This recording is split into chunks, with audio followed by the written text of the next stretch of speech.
Hello, welcome to Timeless Conversations. You know, we talk to people who have achieved, who are achieving, and who are making impact in society.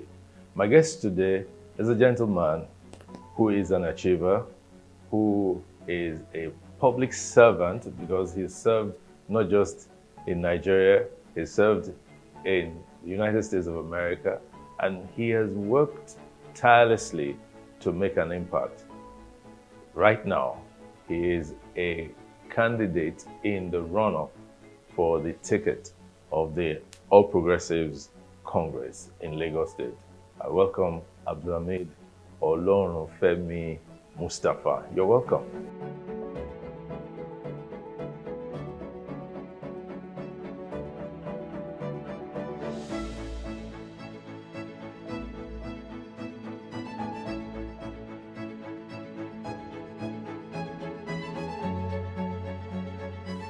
Yeah, let's say this straight away.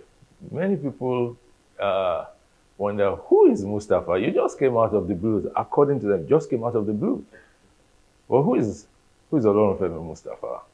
Olorunfemi Mustapha is a former public servant and former permanent secretary in the service of Lagos State government for 10 years.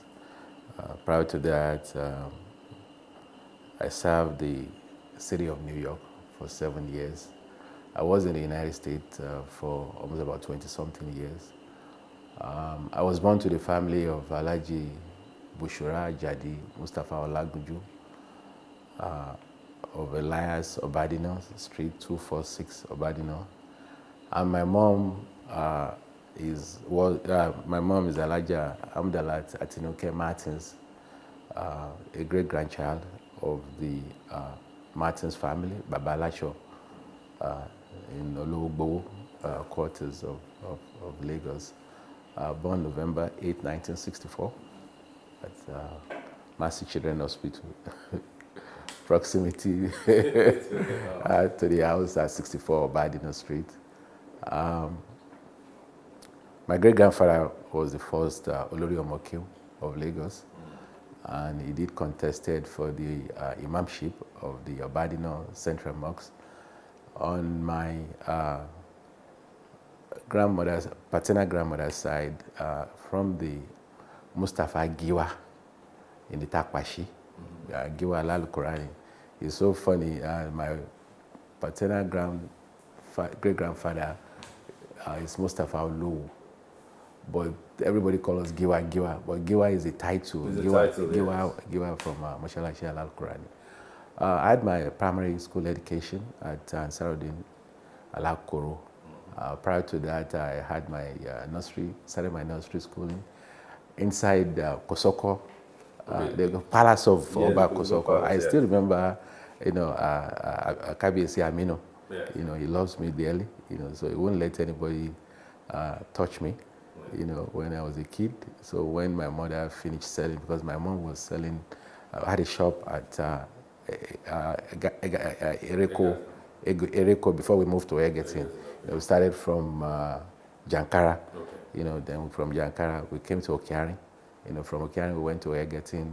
From Egerton, we went to Ebutero. But the first market master is my uncle, Alhaji Musba Martins. Okay. So I have my family lineage strewn all over Lagos. Badagry, Epe, Ikorodu. So we can start getting ready to call you Mr. Lagos. Yes. My stepfather was Alhaji Abdul-Ahmed Seriki from Badagry, and Sherry Olofin, and Ishashi.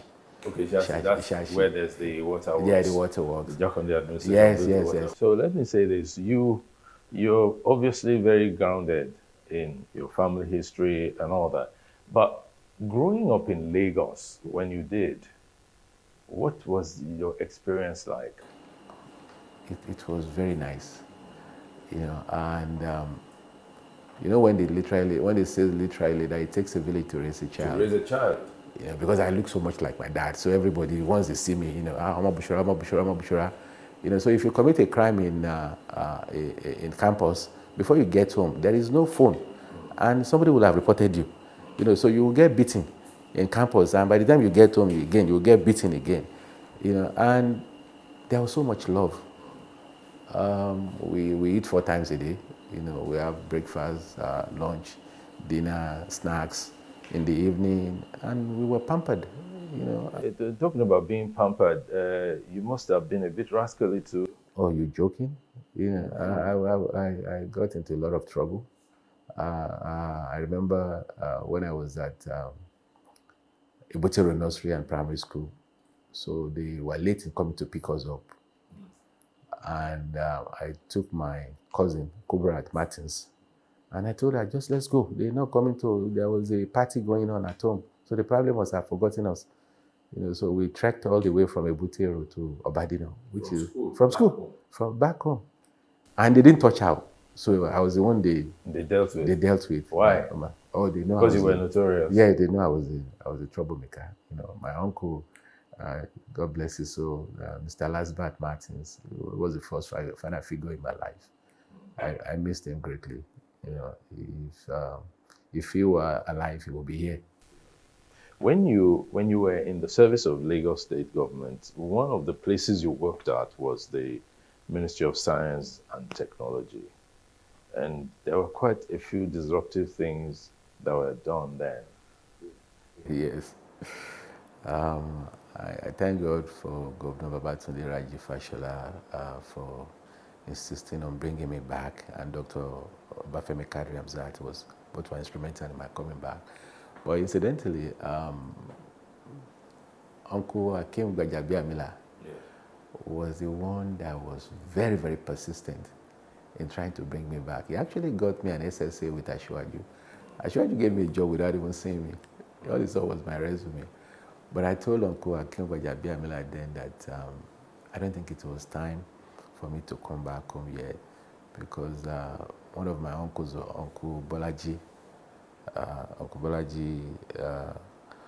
you know, is still in the United States now. So he told me then that, Ahmed, it's not time for you to come back home yet.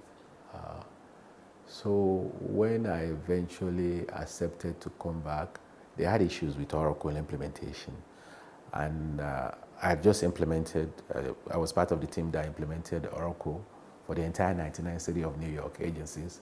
In fact, we won an award, Best Collaborative App in 2005 from Mayor Bloomberg. And it was very innovative. You know, it was one of the largest Oracle installed. So my agency, Financial Information Service Agency, we were in charge of the HR, payroll, debt management system, city time, purchasing and sourcing for the entire 99 City of New York agency. So it was big. So when BRF was told that there's this Lagosian, but we've tried to get him to come, but he won't come. So I heard that he just said, don't worry, I'll get him to come. You know, so he made a few calls. I think he got in touch with my uncle, Alaji Latif Okuno. Yeah. And so they told him, don't worry, he will come. He told Sheila America now, too. Yeah, so Alaja, spoke to me, and I said, fine, okay, I'll come. So that was how you took up the appointment? Appointment as the director of Oracle, working with Governor Ambody when he was the Accountant General. So when we came in, I told Governor Fashola, I said, your problem is not Oracle. Your problem, I took a look at the Lagos State IGR then. It was growing, but the rate of growth was coming down. I said, so we need to start putting things in place. So I came up with this plan to grow Lagos State IGR to 100 billion a month. And I said, it's doable.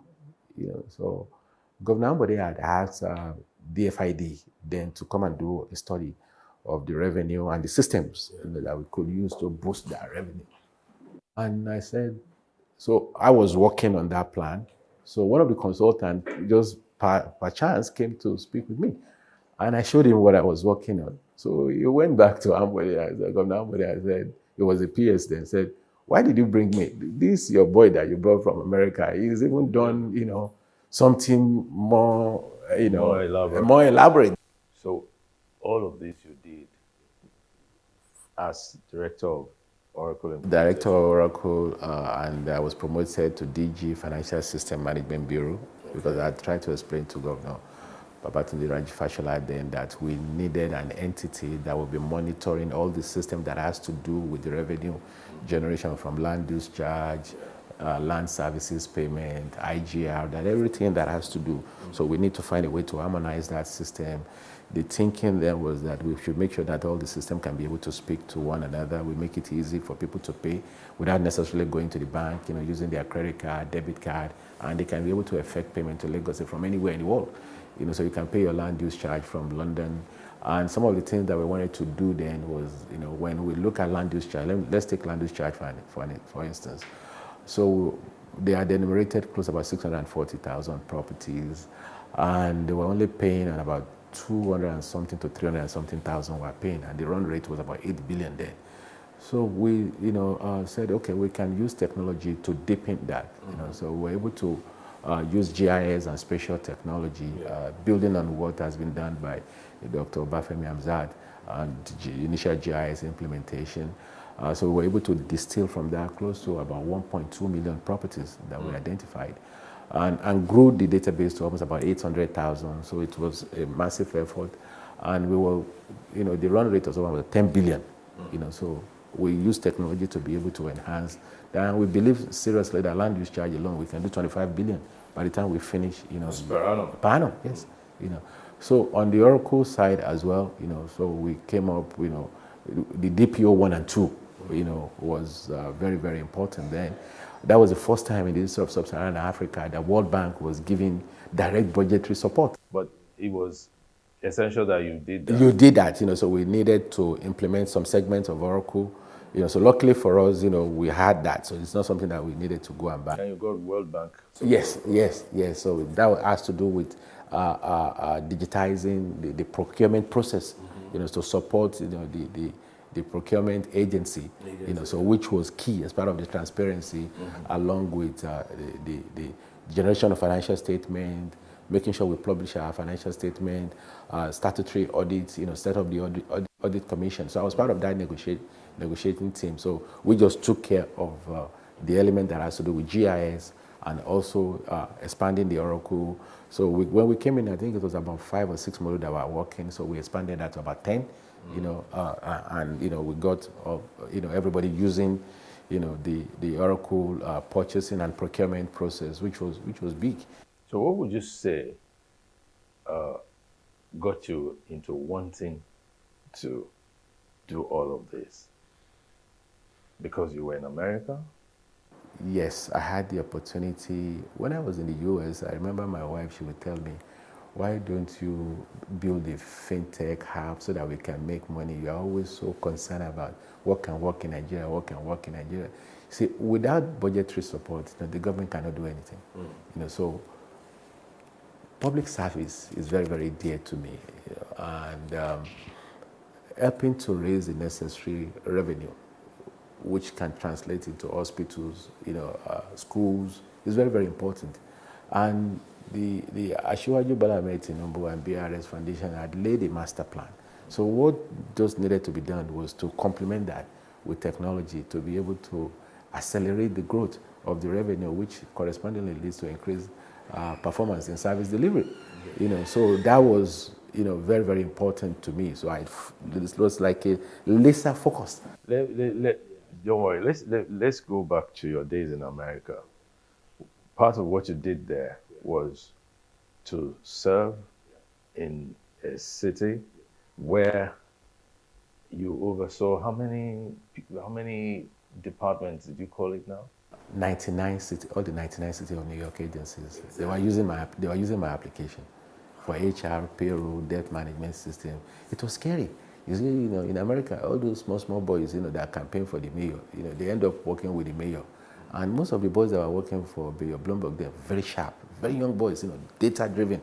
If you go to a meeting in the Mayor Bloomberg's office, you see banks of camera all over the place. They can tell you at any given time how many police officers are on duty, how many teachers came in, how many teachers came in late. I mean, we built such an intricate system that if at any time a teacher in the service of New York ever get into trouble anywhere in the world, we will get the notification from Interpol and pull that teacher out within a second. Are you kidding? I mean, this is not technology in Nigeria. I mean, that was, you have a... How were you able to do that? My background was in finance. Yes, well, that's it. That's why I asked the question. How were you able to do that? But when I started working in finance accounting, I started, I saw myself being drawn into, because accounting started moving from ledger-based to system-based then. Yes. So the ARC and, all those new systems. Then you can say I'm a nerd, so I don't drink, I don't smoke, so just focus on my work. And when you're in the US, because you're black, you're an African, you must be twice as good to be able to maintain your job. So I never want to be felt wanting in whatever I do. So I put in a lot of effort, understanding those account packages. So it became indispensable. Was that what led you now to walk up to your boss and say, don't advertise that job? How? Because I knew I could do it. I mean, the experience that I've built, I give an example. I have a testing team. So if I build an application, testing is a crucial component of making sure that the application is okay before it goes live. And I said, no, I can't use human beings to be able to process it. So I automated the process. So I created about 2,000 to 10,000 scripts covering different kind of business processes. So I automate it. So it's the machine, the computer. The computer is working while I'm sleeping, And those scripts, those automation allows us to be able to, so what will have taken a human being about 6 months to do, I can do it in a week.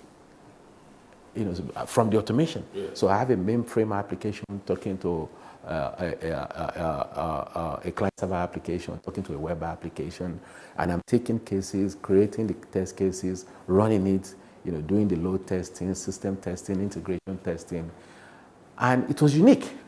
Yeah, but it was unique, fine. However, your boss wanted to advertise, even went on to advertise the job. Because I knew then that I was the one that created this process that won us the award. So how then did you get the job? You just walked up to him? I just walked up to him. I said, don't advertise this job. Done. I'm the best person for this position. So he insisted that he has to follow the process. And at the end of the day, I was the boss person because what I had done and what I was still doing, speaks to that had never been done. We were so good that IBM made my agency a beta center. So they will not release their product until I have tested it and certified it that it is okay before they take it. So I know we had something good. So coming back to Nigeria and serving in Lagos State, I recall that some time ago they introduced the e-ticketing by last month and all that. That was you. Oh yes. Governor Ambode just came one day and he said, I don't want last man running after anybody. Ahmed, go and make sure that can be done. I said, okay, sir.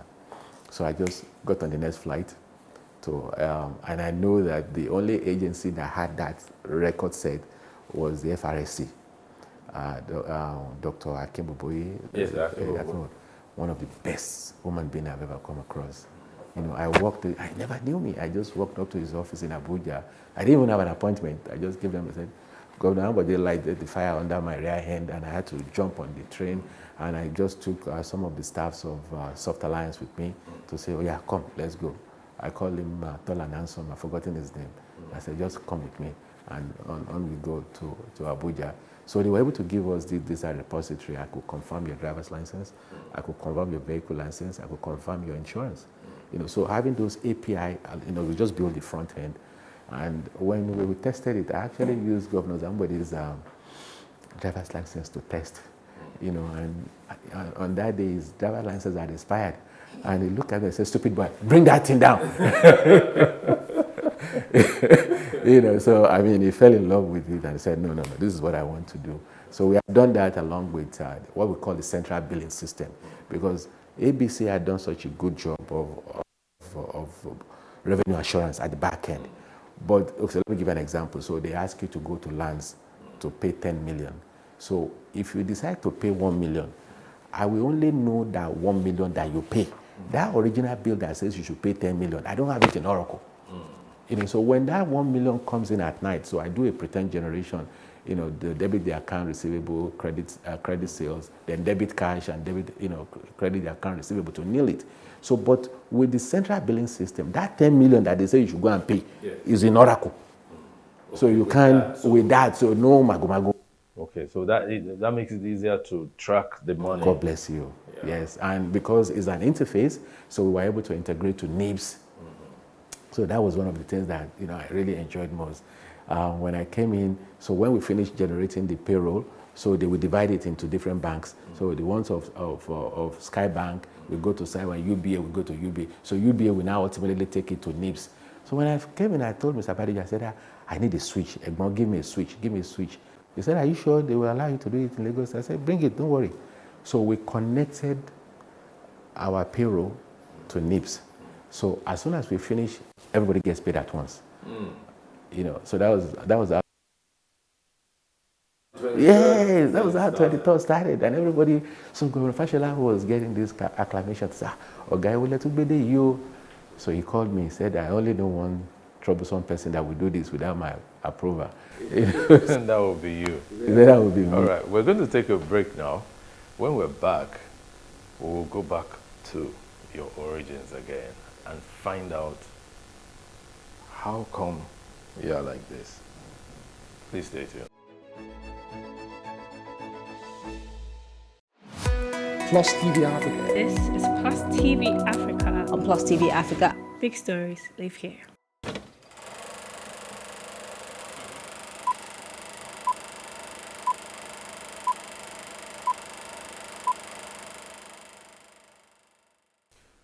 Welcome back. I'm still talking to Mr. Mustapha. I say Mr. Mustapha because in those days, in the civil service, when we say, oh, Mr. Mustapha, that's the man in Oracle. But you had what we can call a regular childhood. What in your childhood, or who in your childhood, prepared you for this? I'll say my dad. My dad. Bishara Jadi, ọmọ Ogunlere Jọjà lọ. Ọmọ Dosùnmọ́ Ajíwẹ̀ Fòòṣà. Ọmọ olórí ọmọ kí ó gbogbo ìlú Èkó. Arìngbẹ̀gbẹ̀ bí ẹni ẹ̀gbẹ́ ń dùn. Ṣé mẹ́gbẹ̀ẹ́ tájàdé máa jẹ ló ń wá. Were you his first child or first? I was the ninth. The ninth? Yeah, but I stayed with him the most. The most. So it appeared he poured a lot of himself into you. Everything that I know in life, everything that I am today, I'll say it's my dad. My mom is very important to me. She impacted me religiously, treating people fairly. But my dad I'm a product of my dad. My knowledge base, he forces me and he got me to read. He buys about 6 to 7 newspapers every day. And after I've read, he will challenge me, what did you read? And I tell people, incidentally, the first book that my father gave me to read was the Bible, not the Quran. And I felt so much in love with the Bible that I wanted to be a Christian. And he said, no, you're on a journey. So we just read the Bible. Okay, take the Quran, go and read the Quran. So, and I read the Quran. And so I tell people that I'm a Muslim by choice, not by birth. So, but having, incidentally, my wife is a Christian. So having that balanced view, coming from that cosmopolitan background, and was a man of great discipline. I remember there was a time, we were not that we had some financial challenges because we were general contractor to Gulf Oil Company, Shell, and CBN. So what he does, he will go and get a contract. So I'll be the one to do the execution. Really? Oh, that was how I started making my money. So they would say I should buy cement at 2 naira or 3 naira. I'll go and look for a place where I can buy it at 150 and keep the 50 different. As long as the God is the cement. And I do a very good job. He also has the beer distributorship and Liver Brothers distributorship. So, and he will give me a set target to say, okay, this is how much they sell it. So I'll go and look for a place where I can sell it more. Then I'll just keep extra money. But hard work, being fair, prepared. I know when we're on holidays, he will always get me prepared before the school starts. They'll get me the syllabus, go to my school to talk to the teachers, get the syllabus, and buy the books, and forces me to read. He will force me to write essays every day, and forces me to read. And the worst thing that you can do wrong with my dad is if you do something, just tell him, give him a reason why you did it. Don't say, oh, I did it because others are doing it. That's the worst thing, that you can ever do. Your dad poured all of himself into you.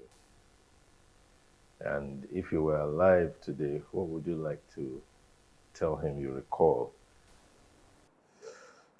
His prayers. His prayers. I know every time I do something that pleases him, he will just go into this like trance-like mode. And we started reciting a lot of prayers. So one of his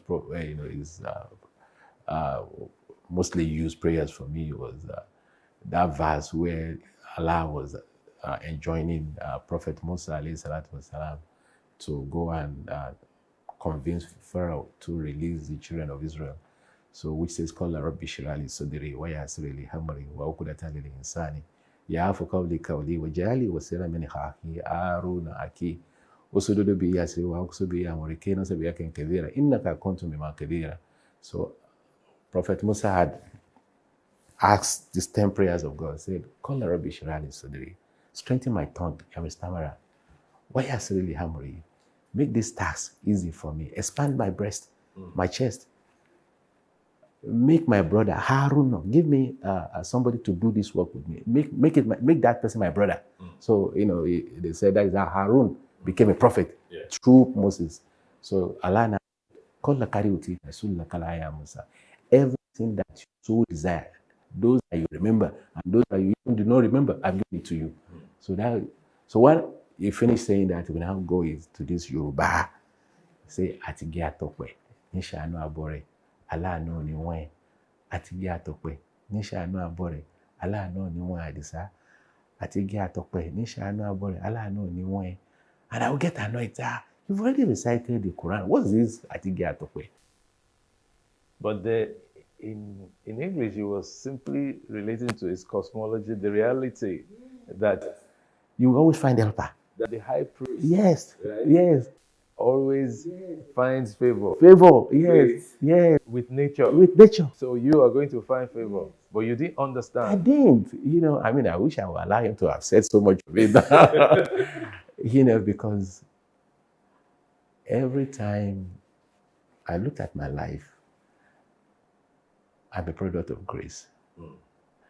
I've always find people at a critical problem in my life. They just come. And it's like this signing footprint of time that my father-in-law gave me, Sahi Okoye, late Sahi Okoye. And this person slept and he saw his life, like a footprint in the sand of time. So sometimes we will see 4 footprints and sometimes we only see 2. And it now correlates those periods where he could only see 2 footprints to be the most difficult part of his life. And he was asking God, God, did you leave me alone during this period? So God said, no, you could not walk then. I've carried you. It's my footprint that you're saying. So But with your experience and prayers from your dad, experience because you learned hard work from him, prayers because he spoke grace into your life and all that, you are thinking of a journey to govern Lagos. How come? You know, sometimes without you knowing it, you become an embodiment of people's aspirations and hopes. When I left the service, public service is in me. I love to serve. So I'll try and negotiate with God sometimes. I said, just leave me. Let me just do these worldly things first, And I remember going to the late Bishop Fashino, the Archbishop of Ijebu. He was a big father figure, So we have this economical, dialogue, So after I left, That's 2021. yes, he just died recently. So I went to go and see him. I said, Daddy, I don't know what to do. I said, I'm thinking of setting up my own consulting. But at the same time, I felt this pull that I have to serve God. A lot of people have been coming to me then. Yeah, okay, I think you should throw your heart into the ring. And Islamically is a trust. Yeah. It's not something that you just jump into, because in the Quran, Allah said, we gave the to the ground refuses it. We gave it to the mountain refuses it. But human being that does not have the knowledge, they give it to me without knowing the requisite skill. So leadership is something that you come at with trepidation because it's a trust. But the experiences that I've acquired over the years, healthcare, education, infrastructure. So I took my time studying how the society was constructed, and I felt we could greatly accelerate the development of Lagos. We could take Lagos to the next height, accelerate the development. We have a very good master plan that has been built in place by Governor Abhdul-Ahmed, built on by Governor Babatunde Raji-Fashola, Governor Ambode, Governor Babajide Sanwo-Olu. But during this NSAS period, something awoken in me, that you have this 70% of the population angry, alienated, that nobody is speaking to them, nobody understands their aspiration. I remember a couple of months ago, I went to the Director General of TED Fund. TED Fund is the fund that is set up to support the universities. Yes. So I told him, I said, I could show you a framework. I gave them a presentation. I said, I could show you a framework how we could aggregate about 2 trillion worth of investment into universities in Nigeria. 2 trillion? Trillion worth of investment. I said, it's not new money. 2 trust fund. The 2% education tax the disbursement rate is about 500 billion a year. So I said, that is an annuity. It's a revenue. So what we can do, I said, give me 1%, 0.5% of 1%, which comes about 70 billion. So we set up this higher education facility financing fund. So with that 70 billion, we can go and raise 1 trillion, 2 trillion. And the goal is to have 100 world-class universities in Nigeria and teaching hospitals. So what happened to that thought with that fund? Bagoro, the former, he was almost crying. He said he could not believe that when he was given this assignment, he knew there would be somebody out there who has an idea as to how this job can be done. Yes. But me coming in now, it was the tail end of his administration. Okay, this is the beginning. You want to do something in Lagos. What do you want to do? Healthcare, security, for instance. Okay. I want to make sure that there is 24/7 security in Lagos. There is a master plan through the Lagos State Security Trust Fund. Yes. We have RRS. We provide them vehicle. The command and control infrastructure is in place. We have neighborhood corps now. We have street lighting. When there is light, so people are less bound to commit crime. We've stepped away from a few of that. We want to deploy technology. When I was in science and tech, we bought drones. trifocal domes that can be in the sky for 6 hours. You know, we bought 2. So anything that is more than 3 centimeters, I can capture it. I can give you the life pattern in a particular area. I can tell you what is going on in a particular. I can even tell you if your house is going to collapse, you know, through the drone monitoring. So I can pull the plate license of a car from 36,000 feet and know who owns it. You know, so that security infrastructure coupled with technology, you know, deploy CCTV, okay? So the government cannot deploy enough CCTV. London alone has about 36,000 or 100 something thousand CCTV cameras. So we don't have enough money to be able to do that. So what we can do is to tell the banks, the eateries, you know, and people, you know, who have CCTV, we will give them an API, automatic program, application program interface that gives us the feed from this respective CCTV. So I can tell you and I can track people as they move from one camera angle to the next. You know, so with that in place, the state will be on virtual lockdown. That's security-wise. Security-wise. Sometimes people get to the hospital, they don't get attended to, maybe they don't have the right equipment, there are not enough facilities and all that. How do you want to address that? Thank you very much. It's a question of people, process, technology. So when in terms of people, you know, so look at the doctors, look at the nurses, look at the service delivery. So that is the process. Then the technology. The technology includes the equipment. One of the things that we hope to do is use what we call equipment leasing methodology. So the money that we use to buy one equipment, we use it to lease 50, 60, 70. By the grace of God, if it pleases the Almighty to put us into that position, I can tell you right away, within 6 months, we can start the deployment of first-class medical equipment in all the hospitals, in the general hospitals and tertiary health centers, tertiary hospitals in Lagos State. First-class equipment? First-class, cards, imagery, diagnostics equipment. You know, what we don't want to do, when I was part of a committee, we've done some preliminary assessment. So that's why I said 6 months. So if we need to go back and throw up that assessment that was done during Governor Ambodi's administration. So we did a very detailed study of the gaps, you know, in terms of equipment functionality within the state. So I have a very, very good idea, you know, but we need to go back to the health sector and confirm, because we don't want to put an equipment there that is not appropriate. And the way we want to do it, we use a cluster system.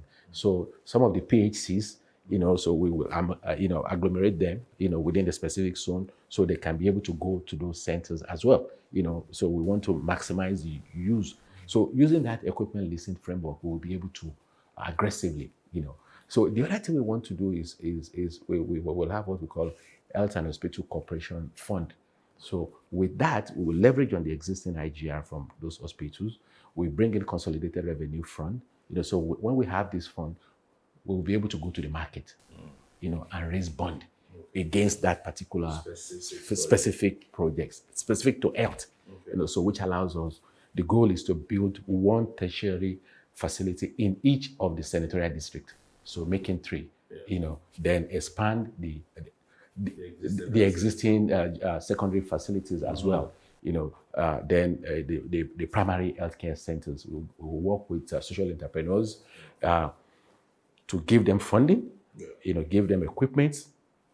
So doctors, you cannot train enough doctors because we're losing doctors so rapidly. So one of the things that we want to do is augment the skills of the midwives and the nurses. So there is no reason why a doctor should be drawing blood, you know, it's asinine. So tax shifting is going to be key for us. And we will complement the skill set of those midwives and nurses, so they become nurse practitioners. So they can basically do 70% of what a typical doctor will do. So that allows us to be able to maximize, you know, those skill set, you know. So it's the complement of the people, the process, and the technology. So we're also going to have a facility management redesign. So when you walk into a Lagos State facility, there will be a decision support system. So the doctor is not, so you have 60 or 50 something years old today, history of blood pressure, asthma. So you came in complaining of headache at the back of your head. So that decision support system will guide us. You know, it will guide the doctor. So the doctor, no matter how young, so the decision support system will eliminate the mistakes. You know, so, and that will be a standard safe care protocol. in both public and private sector. But then how are you going to be able to sustain it? Because there's the issue of technology, there's the issue of energy, power, right? And then you even need ICT. How are you going to do that? Power is one of the biggest things that we want to take a look at.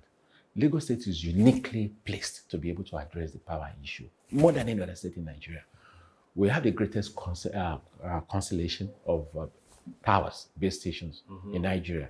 So there's close to about 30-something to 60-something thousand base stations. And between all of them, they spend close to about $1 trillion powering those base stations. So we have this UDS, Universal Duct System, which I started when I was in science and tech. So what we wanted to do is, we lay fiber and we use the fiber to connect all the base stations. If you do that, it improves your internet connectivity. You understand? So that is in preparation towards the 5G. So we now said, as we are laying the fiber for connectivity, we will lay the cables, also the electric cable, so to power those base stations. So using that guaranteed offtake, we started conversation with Cummins. So Cummins will be able to build 20,000, 30,000, 20 megawatts, 30 megawatts all over the state using a mini grid concept. Yeah. So we now get the banks also to form an SPV. So that SPV will also give us additional guaranteed offtake. You understand? So eateries, estates can be able to. One of the reasons why we have failure in the power system is because the private sector is here, the public sector is here. So in that public sector space, there is not enough revenue to be able to sustain so, but when you now bring the two together, using what we call the Lagos State Energy Exchange, so which we will create, so we can talk to some Indians, who will come in and bring that system and be able to work with us. We'll be able to mix, so I can charge the private about 70 naira per kilowatt, charge the public about 50 using cross subsidy, and we have a very sustainable system. Yes. So you spoke a bit about the youth and the anger, the restiveness that will come out during the NSAS protests. But Lagos has a very large concentration of young people. The 1824, they form the bedrock of our population. So in Lagos, how are you going to engage the youth? Absolutely. Thank you very much. So when I was in science and tech, so I took the initiative, we look at that Yaba area. So we wanted to set up an ICT hub. So through Governor Fashola, we are giving them the right of way. So that was why you saw a lot of the ICT companies going to Yaba. So we bought, there is this manufacturing center, in the Yaba, so in Sabo. So we took it over. Yes, we took it over. We brought Ibile, in there. We brought Accenture in there. Yes. I even went to Mobala Johnson. So she's the one heading that initiative. So I remember taking the Governor Ambode to Andela, and you could see all these young boys, and I said, look at what they are doing. And every day you see a white person going to Yaba. And I said, if these people don't think there is something here, they won't be coming here. So it's a system that organically just grew by itself. So we will now go in, accentuate that growth, give them power, give them connectivity, give them funding. So we're going to have that ICT hub there. So we're going to have a fishery hub, fashion hub, leather hub. So you are a youth, you have creative disposition. So you can just go, to that creative hub. So there will be sound mixer there. So you are interested in developing your own cable or TV show, you'll be able to go in there. Yes. The equipment will be there. So you are a mechanic. So we will provide, working in conjunction with Elizade, Toyota, Honda. So we will be able to provide equipment in there. We'll give you training. LastVerb will be part of that. We certify you. So you just like you are registering as a member of a club. Yes. So the same thing with the fashion hub. So we'll be able to give you all the equipment. And when we do this in conjunction with banks and the artisan groups, so you have guaranteed offtake. When I was doing the research on fashion, there is maybe one or two companies producing shirts in Nigeria. And the market is there, even available for foreign. So every vertical of everything we hope to do, whether it's on health, whether it's on power, whether it's on education, whether it's on technology and innovation, environment, industrialization, there is going to be a component of youth engagement in there, aggressively doing things and deliberately, consciously. So whether we are talking about health facility financing agency, for instance now, so when we bring in those equipment on the lease, so we will have biomedical program in our in our schools, in polytechnics. So they will train them to do the first level triage. So that's a very highly demanding skills. So we will improve the connectivity, we will improve power, and we will have all these hubs where they can just go there and be able to they can work, for anyone from anywhere in the world. We will work with Andela to upskill from primary to secondary to tertiary. We will work with Andela to develop a very world-class curriculum, Microsoft, Oracle. So this will give you ready marketable skill set that you can earn dollars, not even naira, and you'll be able to work in Nigeria for anybody from anywhere in the world. How do you intend to fund it? Because if you train somebody and then you empower them with some startup funds, where's the money coming from, and then how do you want to ensure that they pay back? There's going to be a collaboration between ourselves and Microsoft and Andela, for instance. So that is what they do. So we are just providing the enablement. You understand? So if the training fund that we will provide, so as you are making your money, hopefully, you will repay, because we hold on to your certificate, and the company that we are sending you to is going to be with the understanding that we sponsor this person. So a certain percentage of their salary should go back to this fund. You understand? Because this ecosystem, we will be truly involved in that ecosystem. So we will have social entrepreneurs midwifing this, because the more that people consume, that fund, we need to be able to bring back money into that fund for us to be able to do so much. Now, the public service is part of your constituency. If you looked at it today, every administration comes up with something new to do for the public service. What do you want to do in the public service space to ensure that trained officers do not just leave the service? Thank you very much. The public service, the civil service is very, very dear to my heart. I came in, Dr. Longe, people like yourself, Mrs. Abhdul-Ahmed, Mrs. Umar. I met a lot of very incredible people that made a profound difference in my life. And Mrs. Nika Animashao, a lot of people that helped me personally, professionally. Dr. Balogun, my Egbon, Mr. Akodu, so these are people who literally, Alaji Onibon, these are people who literally took me, and showed me the ropes. Mrs. Y, and the system is not what it used to be, so there is this passive sense of grief, non-fairness. Yes. So we need to restore that trust. That if I'm good, if I'm eligible for promotion, I should be able to get it. If there are trainings, I should be able to get it. PSSDC will be very, very important. For us, we will make sure there is if you don't train somebody, you can't hold them accountable. So there will be continuous training. So if you come in with a school side, we will help you to get your bachelor's, and further as many, even going to PhD level. So we will find a way to work with LASU and the PSSDC so that you can have continuous education program in LASU, but for local and for foreign as well. So in terms of additional benefits, we're going to look at what is it that we can do. So if you have kids in any of Lagos State institutions, 70% discount, for your ward. Mortgage assistance program, so that if people leaves, they will be able to afford a home. But more importantly, if you leave today, by the grace of God, the next month you will get your pension. That will be key, because we have the HR system. If I go back to my Oracle today, I'll tell you the number of staff that are retiring in the next 20 years, 35 years in service, 60 years of age, so I can run that report. So all the documents that you need to take to Civil Service Commission, Pension Commission, we know them. Why are we disturbing people? You understand? I will put my foot down that within 6 months of our administration, we will make sure that if you leave today, the next month you'll be able to get your pension. So now, the Prati primaries is coming up.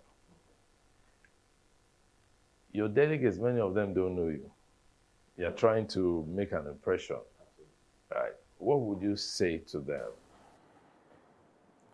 We are at a crossroad as a nation and as a state. What we do right now determines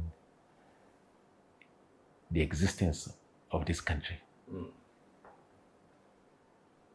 We have this population, this youth restive, restless, alienated. The programs and policies that we are bringing in place will accelerate the development of this state. And if you get it right in Lagos, you get it right in sub-Saharan Africa, not Nigeria. I mean, I was just talking about higher education facility financing at the federal level.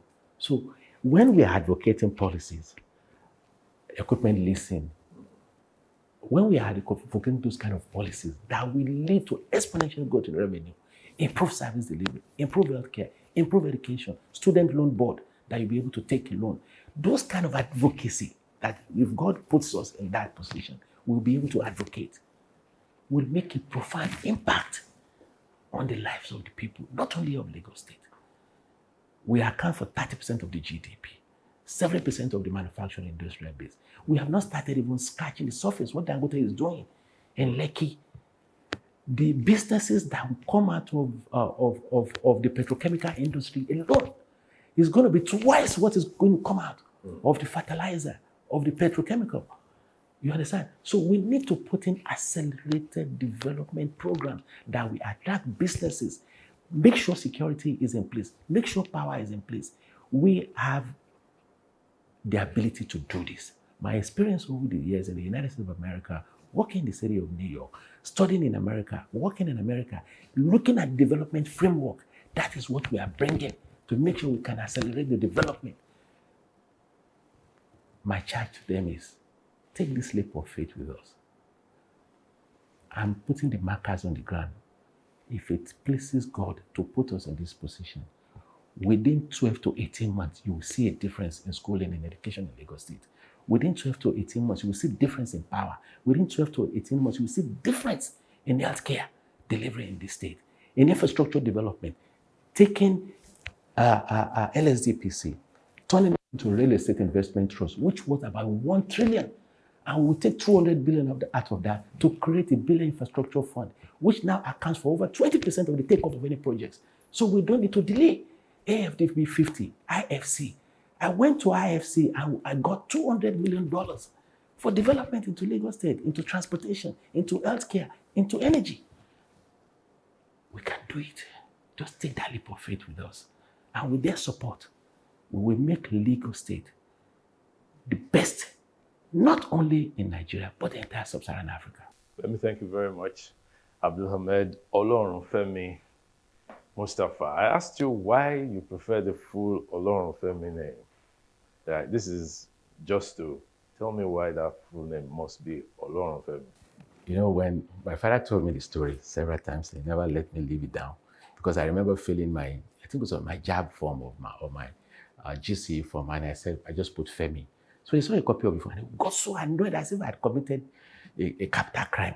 And I said, I just put Femi. I said, no. Your name is Olorunfemi. No, your name is not Femi.